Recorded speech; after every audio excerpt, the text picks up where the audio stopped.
আজ সকালে অনেক বৃষ্টি হচ্ছিল। সকালবেলা লাইট অফ করতে গিয়ে দেখি খুব সুন্দর একটি শাপলা ফুটে আছে। পরে এটাকে ক্যাপচার করলাম। তো হ্যালো ভিউয়ার্স, আসসালামু আলাইকুম। কেমন আছেন সবাই? আশা করছি আল্লাহর রহমতে সকলেই ভালো আছেন, সুস্থ আছেন। তো এই যে বৃষ্টিটা হচ্ছে এটা আসলে মনে হচ্ছে একটা বর্ষার যে একটা আবহ সেটাই পাওয়া যাচ্ছে। কারণ অনেকদিন কোনো বৃষ্টি ছিল না। ৩-৪ দিন থেকে বৃষ্টি হচ্ছে। তবে আজকের বৃষ্টিটা একটু ব্যতিক্রম। যে বেশ কিছুক্ষণ বৃষ্টি হয় আবার কমে যায়। এদিকে মেহেদি গাছের পাতা ডালপালা অনেক হয়েছে। আর বৃষ্টিও তো বেশ বৃষ্টি হচ্ছে। বৃষ্টি হলেই সমস্ত ডালপালা নুয়ে পড়ে।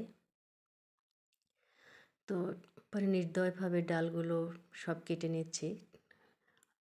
অনেকগুলো কেটেছি। এগুলো পরে আ বাটা হবে। বেটে আমরা হাতে দেব। সে কারণে একটু বেশি, বেশি করেই কাটছি। তো এভাবে কাটলে পরে আবার নতুন করে কুশি হবে।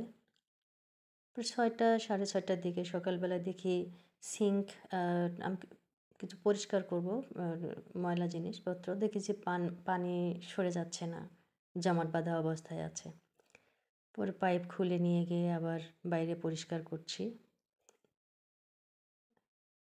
তো পরিষ্কার করতে অত ময়লা ছিল না। কিন্তু ২-৩ টা এখানে আ জলপাইয়ের বিচি আটকা পড়েছিল। কোনো কারণে হয়তো ওখানে পড়ে গেছে। তো আমি আ ট্যাপের পানি দিয়ে পাইপের ভিতরে পানি দিয়ে এগুলো সব বের করে নিচ্ছি।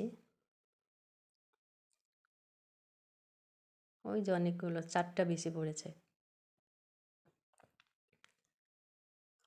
পরে পাইপটা আবার সেট করে দিলাম। আসলে এটা সেট করা, খোলা কোনো ব্যাপার না।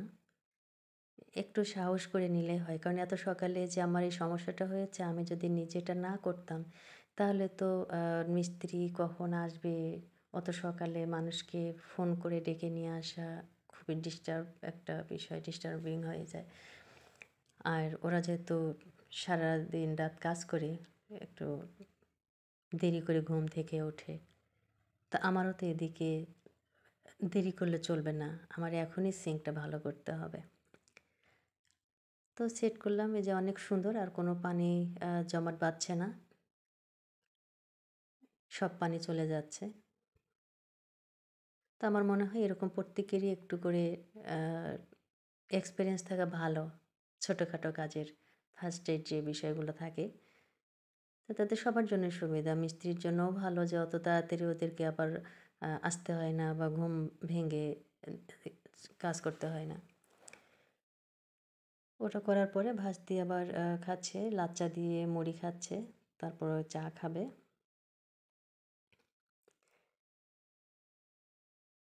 গতকাল দুলাভাই এগুলো নিয়ে আসছে। পনির, তারপরে হচ্ছে আমড়াগুলো খুবই ভালো ছিল। অনেক মিষ্টি ছিল আমড়াগুলো। খেয়েছি আমরা বেশ কয়েকটা।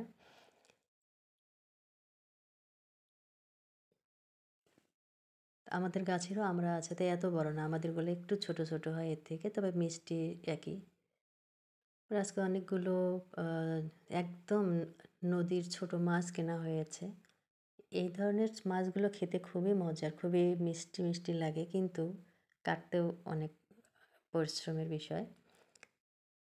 একদম পিচ্চি, পিচ্চি আছে কিছু মাছ। বড় ছোট সব মিক্সড আছে আরকি। পুঁটি, খলসা মাছ, তারপরে হচ্ছে কাঁকড়া, আমাদের দেশি প্রজাতির যেগুলো, আমি এগুলো আ অর্ধেক কেটেছি প্রায় ১.৫ ঘন্টা সময় লেগেছে কাটতে। ভাঁজ থেকে দেখাচ্ছি যে কত পিচ্চি মাছ, এটাও কাটতে হয়েছে।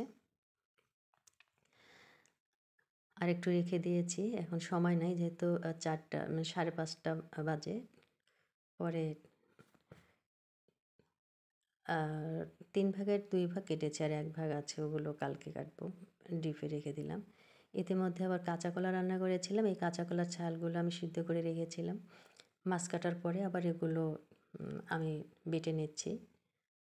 এগুলো দিয়ে অনেক মজাদার একটি নাস্তা তৈরি করা যায়। বড়া খুবই মুখরোচক একটা খাবার। তো আমি এগুলো বক্সে ভরে রেখে দেব। অন্য সময় আমি এটাকে ভেজে নেব। সেজন্য এগুলো ভাজছি। তো এই ছিল আমার ব্লগ। আপনারা সবাই ভালো থাকবেন। আল্লাহ হাফেজ।